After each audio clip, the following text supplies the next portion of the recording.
मेरा एक मित्र है जो एक फार्म चलाता है और वो सोचता है कि यार मैं अपना जाकर फार्म को कॉन्ट्रैक्ट बेस पे दे देता हूँ, आराम से नींद लूँगा और आराम से अपना महीने टू महीने का पेमेंट ले लूँगा।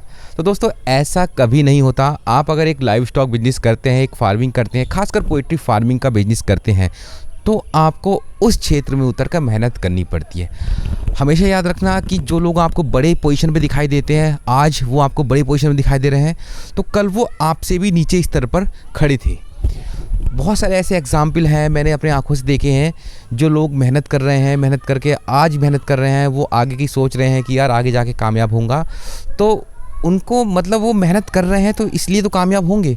एक वो बंदा है जो लेट रहा है आराम से घर पे, उसको मेहनत नहीं करनी, वो सोच रहा है कि बस एक फार्म तैयार कर लिया, बढ़िया सा 5-7 लाख रुपए लगाए मैंने, अब आराम से मैं 50-60 हज़ार रुपये आराम से एक बैच का लेता रहूँगा।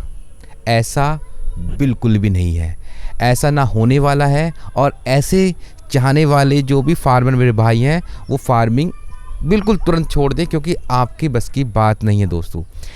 आप अगर खुद के अंदर, आपके अंदर विश्वास नहीं है कि आप खुद का फार्म नहीं चला सकते, तो बिल्कुल भी आप काम नहीं कर सकते। इस फील्ड में तो नहीं कर सकते, एटलीस्ट इस फील्ड में बहुत ज़्यादा मेहनत होती है। और ये फील्ड ऐसा नहीं है कि आप आराम से घर पे सो के इसको काम चला सकते हैं। आपको मेहनत करनी पड़ेगी। अगर लेबर भी लगा रखी है तो लेबर के पास जाना पड़ेगा, उसको बताना पड़ेगा कैसे मैनेज होता है फार्म, सब कुछ आपको सिखाना पड़ेगा। कुछ लोग सोचते हैं कॉन्ट्रैक्ट फार्मिंग कर लेता हूँ, आराम से मेरा बढ़िया पैसा आता रहेगा, आराम से मेरा दाना भी सही टाइम पर आएगा, सब कुछ सही टाइम पर होगा, मुझे कोई टेंशन नहीं है, कुछ पैसा कम भी आता है तो मुझे कोई परवाह नहीं है। अब देखिए, दो स्थिति बनती है इस कंडीशन में जब आप फार्मिंग करते हैं। आपके पास दो ऑप्शन होते हैं, या तो आप कॉन्ट्रैक्ट बेस पे फार्मिंग करें या अपनी पर्सनल फार्मिंग करें। अब दोनों में से बहुत सारे विवाद होते हैं। मेरे ग्रुप पे बहुत सारा मतलब एक दूसरे को लोग कहते हैं, कोई कॉन्ट्रैक्ट फार्मिंग को अच्छा बताता है, कोई बुरा बताता है, कोई पर्सनल फार्मिंग को प्रेफर करता है। तो देखिए, दोनों चीज़ में दोनों ही अच्छी हैं। अब मैं बताता हूँ कंडीशन क्या है। कंडीशन ये है, आपके पास पैसा है, आपके पास मनी है, आपके पास रोकड़ा है, उस कंडीशन में आप अपनी पर्सनल फार्मिंग कर सकते हैं।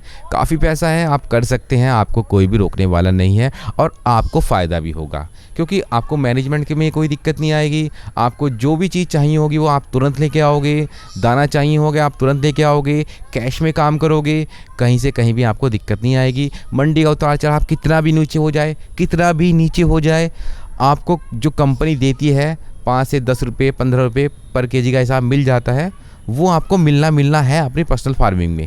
ठीक है, नौकर नहीं बनना किसी का, किसी को सर नहीं कहना। ठीक है, ये आप समझ लीजिए। अब कॉन्ट्रैक्ट बेस में आपको बताता हूँ। कॉन्ट्रैक्ट बेस जो फार्मिंग करते हैं उन्हें बहुत सारी समस्या का सामना करना पड़ता है। सबसे पहली बात, उनके पास पैसा नहीं होता। ठीक है, दूसरी बात, पैसा होता है, लिमिटेड होता है, रिस्क लेना नहीं चाहते। ठीक है, सोचते हैं कम कमा लेंगे। तीसरी बात है, कम कमा लेंगे पर हम कमा लेंगे, ये तीसरी बात है। ठीक है, तो बहुत सारी चीज़ें कॉन्ट्रैक्ट फार्मिंग में देखनी होती है। और कॉन्ट्रैक्ट फार्मिंग वाला मेहनत ज़्यादा करता है। आप सोचते हो कि प्राइवेट फार्मिंग वाला मेहनत ज़्यादा करता है क्योंकि कॉन्ट्रैक्ट फार्मिंग उसका बच्चा नहीं होता तो वो मेहनत नहीं करता, ऐसा कुछ नहीं है। 1-2% की बात अलग है, पर 90% फार्मर कॉन्ट्रैक्ट फार्मिंग में काफ़ी मेहनत करते हैं। अगर इतनी मेहनत वो अपनी पर्सनल फार्मिंग कर लें तो काफ़ी ज़्यादा कामयाब हो जाएंगे। अब देखिए, मैं आपसे नए फार्मर से यही रिक्वेस्ट करता हूं कि आप डायरेक्टली जाकर एक फार्म खोल ना लें। डायरेक्ट अगर आप एक फार्म खोलोगे और अपना पर्सनल करोगे तो चांस है कि आपको थोड़ा सा उतार चढ़ाव देखते हुए आप घबरा जाएँ और आप फार्मिंग करना छोड़ दें। सबसे पहले आपको क्या करना है, आपको एक फार्म बनाना है। ठीक है, आप फार्म कैसा बनाए, बहुत सारे इसमें मैंने बताए हैं कि आप कच्चा फार्म बनाएं या पक्का फार्म बनाएं, कैसे, मतलब बहुत सारी मैंने बीच बीच में आप टॉपिक को लेता रहता हूं। तो देखिए दोस्तों, आप जो बेस है वो नीचे का पक्का रखें और जो छत है वो आप कच्ची कर सकते हैं। वो आपकी स्थिति के अनुसार है। आपके पास पैसा है तो आप उसको पक्का भी कर सकते हैं। हाइट उसकी कम से कम 8-9 फीट 10 फीट के आसपास आप कर दीजिए। नीचे की जो ऊपर जो तपीस है वो नीचे ज़्यादा मुर्गियों पर ना आ पाए। ठीक है, हीट स्ट्रोक से चांस से जब बच्चा ज़्यादा ना मरे। ठीक है, तो ये है कि आप फार्म कोई सा भी बना लीजिए। अब मैं आपको बताता हूँ कि कैसे आप फार्मिंग स्टार्ट कर सकते हैं। देखिए, अगर आपके पास पैसा है, ठीक है, या कुछ भी है, आपके पास बहुत सारा पैसा पड़ा है, आपने 8-10 लाख का फार्म बना लिया है, सब कुछ आपके है, ठीक है, फिर भी मैं ये कहूँगा कि आप कम से कम 3 बैच, एक तो सर्दियों का, एक गर्मी का और एक बरसात का, ये 3 बैच आप कंपनी से निकालें। ठीक है, चाहे बीच में आप प्राइवेट कर लें कोई दिक्कत नहीं है, पर एक सर्दी का जो दिसंबर जनवरी के आसपास का बैच होता है वो आप कंपनी से निकालें सीखने के लिए। दोस्तों सीखना बहुत ज़रूरी होता है इस फील्ड में। आप प्रतिदिन एक एक स्टेप, एक एक रोज़ बड़े कोई ना कोई नई बात सीखते हैं, और मैं भी अभी तक सीख रहा हूँ। काफ़ी समय हो गया फार्मिंग करते करते, पर सीखना तो जब तक आखिर तक फार्मिंग करूँगा सीखता रहूँगा। नई नई दिक्कत आती है, क्योंकि ये जो बर्ड है ये एक पक्षी होता है, ठीक है, जानवर होता है, उसका हम इलाज बहुत आसानी से कर सकते हैं। एक पक्षी अगर बीमार होता है तो इसका इलाज करना थोड़ा कठिन होता है, एक तो बताता नहीं है, और ये जो ब्रीड होती है बॉयलर, ये बॉयलर ब्रीड एकदम से हाइब्रिड, मतलब ये क्या करते हैं कि इसको बनाया गया है, ये नेचुरली पैदा नहीं हुआ है, इसको बनाया गया है, तो इसमें बीमारियां बहुत जल्दी आती हैं और नई नई बीमारी आ जाती है, ठीक है। उसको कवर करना, उसको पहचानना, इतना हम पहचानते हैं इतना काफ़ी ज़्यादा मॉर्टलिटी हो जाती है। इसी कारण बस लोग कहते हैं कि यार इसका मैनेजमेंट अच्छा रखो। अगर मैनेजमेंट अच्छा रखोगे तो बीमारियाँ नहीं आएंगी, तो आपको फार्म में कोई भी दिक्कत नहीं आएगी। तो 3 बैच आप निकाल लीजिए कंपनी से। बाकी अगर आपके पास पैसा है, आपके पास रोकड़ा है, तो आप अपनी पर्सनल फार्मिंग आप कर सकते हैं, ठीक है, कर सकते हैं। आप उसको मुनाफा भी होगा, ठीक है, क्योंकि आप जो मतलब सबसे ज़्यादा जो खतरनाक लाट होती है ना, खतरनाक जिसे बोलते हैं गर्मी, भरी गर्मी जो होती है, ठीक है, वो काफ़ी ज़्यादा हमको प्रॉब्लम देती है। सर्दी दिसंबर जनवरी वाली सर्दी, उसमें आपको मैनेजमेंट करना आ जाएगी कि हाँ आपको ब्रूडिंग वगैरह कैसे मैनेज कर सकते हैं। बरसात वाली आपको पल्ले ऊपर नीचे करने कब है, सारे कुछ उसमें आप सीख जाओगे। तो ये 3 बैच आप कंपनी से सीख लीजिए। उसके बाद जिन लोगों के पास पैसा है वो आप अपना प्राइवेट बेस पे आप फार्मिंग कर लीजिए, आपको तजुर्बा हो जाएगा। और ऐसे लोगों से जुड़े रहें कि जो प्राइवेट फार्मिंग कर रहे हैं, उनसे कनेक्ट होते रहें, पर ऐसे लोगों के साथ बिल्कुल ना जुड़ें जो बिल्कुल डिमोटिवेट होकर आपका फार्म भी बंद करा देंगे और आपको भी बर्बाद कर देंगे, ठीक है। एक ऐसा ग्रुप ज्वाइन कर लें जिसमें आप सभी जो फार्मर हैं जो आपस में बात करते हैं, ठीक है, कॉन्ट्रैक्ट फार्मिंग वाले भी और आपके विशेष प्राइवेट फार्मिंग, दोनों तरह के फार्मर उसमें होने चाहिए, जो दोनों की बातें जो दोनों बात करते हैं कि कॉन्ट्रैक्ट फार्मिंग में क्या दिक्कत आती है, प्राइवेट फार्मिंग में क्या दिक्कत आती है, तो वो सारी आपको हमेशा याद रहनी चाहिए कि उस बंदे ने ये बताया था, उस बंदे ने ये बताया था, ठीक है। नॉलेज आप जितनी गेन कर सको उतनी गेन कर लीजिए, ठीक है। तो ये हो गया कॉन्ट्रैक्ट फार्मिंग और आपका प्राइवेट फार्मिंग। आप कैसे स्टार्ट करें, डायरेक्ट बिल्कुल भी ना जाए, डायरेक्ट बिल्कुल भी आप किसी भी बेस पे पर्सनल फार्मिंग पे ना जाएं। चाहे आपके कोई भी रिलेटिव हो, चाहे आपको कोई भी सगा हो वो कर रहा है, बिल्कुल भी ना जाएं, क्योंकि भाई मैंने देखा है जब आपको मुसीबत आती है तो अच्छे अच्छे साथ छोड़कर चले जाते हैं। अब कुछ समस्या होती हैं जो कॉन्ट्रैक्ट फार्मिंग में आपको सहनी पड़ती हैं, जो कि आपको प्राइवेट फार्मिंग में बिल्कुल सहनी नहीं पड़ेंगी। सबसे पहली बात, अभी कंपनी ने एक रूल निकाला है सुगना ने कि आप 2 kg का कम से कम हमें बर्ड देंगे, ठीक है। अब 2 kg का वो हमसे मुर्गा मांग रहे हैं। अभी मेरे क्षेत्र में गर्मी है, फाइल उनकी ऊपर से चल गई, ठीक है, उनके क्षेत्र में सर्दी हो गई होगी, इस क्षेत्र में तो गर्मी है। तो अब क्या होगा, मुझे 2 kg का मुर्गा करने में कम से कम 40 दिन का समय लग जाएगा। 35 दिन तो सही चला, 35 दिन 32 दिन 33 दिन मेरा सही मुर्गा चल रहा है, अभी भी चल रहा है, लेकिन अब जाके मोर्टेलिटी स्टार्ट हो जाती है, क्योंकि गर्मी पड़ती है, कच्ची पक्की गर्मी इस टाइम हो रही है। इस टाइम मौसम चल रहा है बहुत ज़्यादा बेकार, सितंबर का महीना है, रात में ठंड होती है, सुबह ठंड होती है। अभी जिस टाइम मैं शूट कर रहा हूँ उस टाइम गर्मी है, कभी हवा चल जाती है, कभी उमस बन जाती है।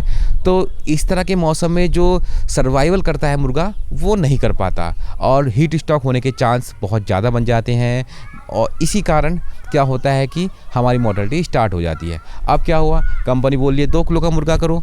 अब 2 किलो का मुर्गा करने के लिए हमको समय लग जाएगा, इतना क्या होगा कि जो मेरी मोर्टेलिटी है उसकी परसेंटेज बढ़ जाएगी, पर हौसला नहीं तोड़ना, ठीक है। ये हर स्थिति के अनुसार नहीं होता, हर बार ऐसा नहीं हो सकता कि आपको नुकसान आए या आपको फ़ायदा हो, लेकिन छोटा मोटा उतार चढ़ाव चलता रहता है, ठीक है। कंपनी में भी कंपनी आपको बोल रही है, उसका भी फ़ायदा आपका है 2 kg में, क्योंकि जितना वेट अच्छा लेगा उतना ही आपको पैसा मिलेगा, ठीक है।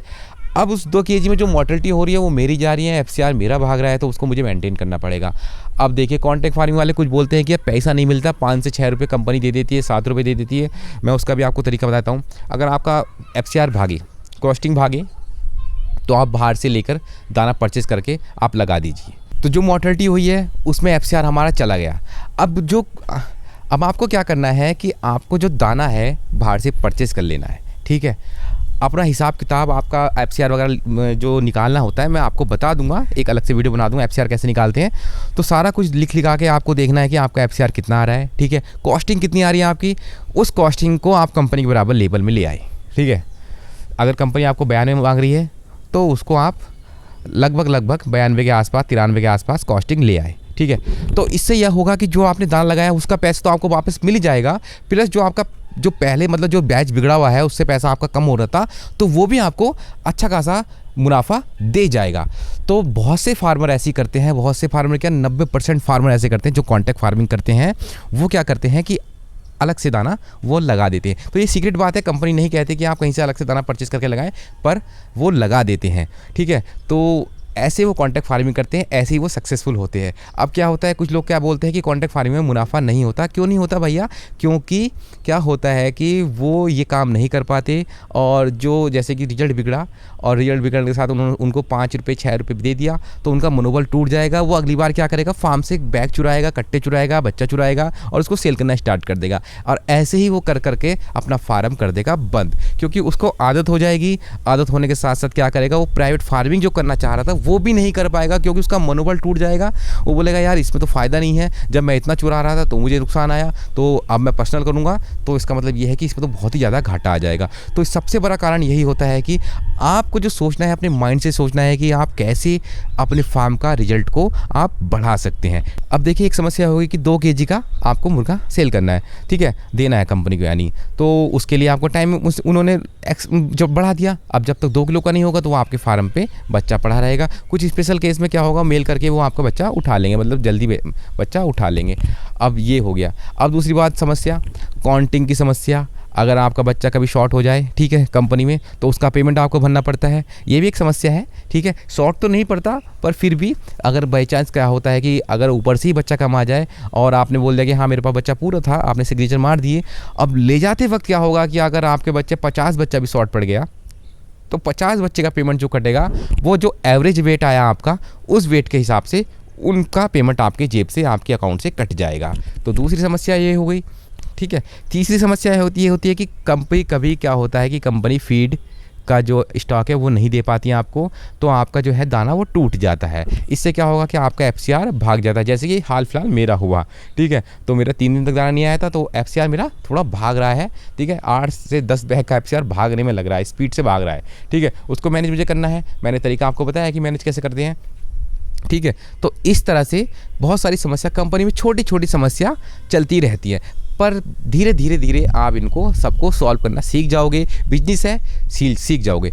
प्राइवेट फार्मिंग में बहुत सही चलता है सारा काम, ठीक है। बढ़िया आपने पाला, बढ़िया बच्चा आया, ठीक है, जैसी मंडी उठी आपने उसको सेल कर दिया, चाहे आपका 35 दिन का हो, चाहे 32 दिन का हो, चाहे 36 दिन का हो, ठीक है। आपको दिखा कि आज हमको इसको सेल करना है, तो आपने लगा दिया कि हाँ हम इसको सेल करना है। किसी भी डीलर से आपने कांटेक्ट किया, किसी भी ट्रेडर से कांटेक्ट किया, उसको ले जाएगा, ठीक है। लेकिन क्या होता है, उसमें भी आपको एक बता देता हूँ, बाई चांस थोड़ा सा उतार चढ़ाव रेट का आ गया, ठीक है।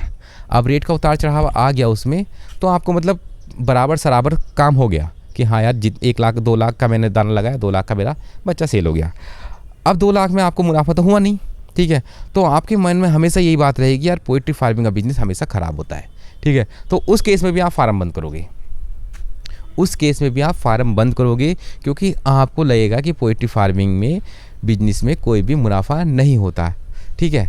देखिए दोस्तों, वीडियो लंबा हो रहा है, छोटी छोटी बातें मैं बताता हूँ, गर्मी में खड़ा हूँ। प्लीज़ चैनल को सब्सक्राइब जरूर करना यार, सब्सक्राइब करें और वीडियो को शेयर जरूर करें, जल्दी से शेयर कर दें, अभी शेयर कर दें, मैं वीडियो कंटिन्यू कर रहा हूँ, ठीक है। शेयर करें और लाइक जरूर मार दी, ठीक है। तो कर दिया ना, ठीक है।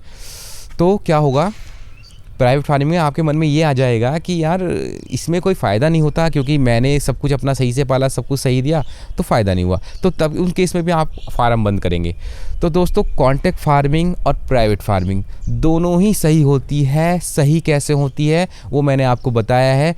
अब आपको क्या करना है, सिर्फ आपको सीखना है सिर्फ फार्मिंग कैसे करते हैं। ये आप छोड़ दें, अपने माइंड से निकाल दें, कॉन्ट्रैक्ट फार्मिंग करें या प्राइवेट फार्मिंग करें। सबसे पहले आपको सीखना है कि फार्मिंग कैसे करें। क्वेश्चन ये होना चाहिए, सबसे ये नहीं होना चाहिए कि यार कॉन्ट्रैक्ट फार्मिंग से कमाएंगे या प्राइवेट अच्छा होता है, कॉन्ट्रैक्ट अच्छा होता है। ये सारी बातें छोड़ दो।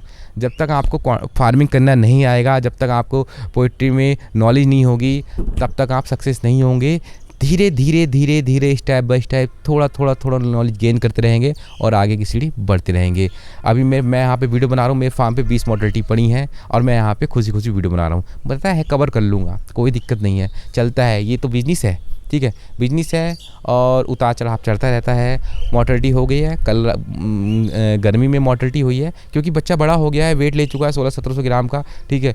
अब 1700 ग्राम के वेट में भैया काफ़ी ज़्यादा भीड़ है, तो वहाँ पर कभी गर्मी पड़ जाती है, मौसम ऐसा चल रहा है और थोड़ा सा मैनेजमेंट में क्या होता है कि साइड पंडाल मैंने नहीं लगा रखा, तो वो अंदर से हीट स्ट्रोक आ जाता है और मॉर्टेलिटी हो जाती है। बस ये है कि आपको कैसे बचा सकते हैं अपनी पोल्ट्री को, बस ये मैनेज करना है। तो दाना मैंने बंद करा रखा है इसी वजह से, जो मेरा मैनेज चल रहा है और रिजल्ट भी ठीक आएगा। आप देखना कि मेरा रिजल्ट भी इस बैच का भी अच्छा आएगा। काफ़ी मॉडलिटी है, फिर भी रिजल्ट मैं इसका आपको अच्छा ही दिखाऊंगा। इसकी जीसी मैं आपको पूरी दिखाऊंगा, कैसे मेरी जीसी में क्या क्या मेरा कटा, क्या कितनी मॉडलिटी है, सब मैं आपको इसमें शो कराऊंगा। तो दोस्तों ये था कि कॉन्ट्रैक्ट फार्मिंग करें या पोल्ट्री फार्मिंग करें, बहुत सारे क्वेश्चन थे और सभी का साथ शायद आपको आंसर मिल गया होगा। कुछ आंसर, कुछ और बातें भी हैं, लेकिन वीडियो बहुत ज़्यादा लंबा हो जाएगा, तो धीरे धीरे धीरे मैं आपको अपडेट देता रहूँगा।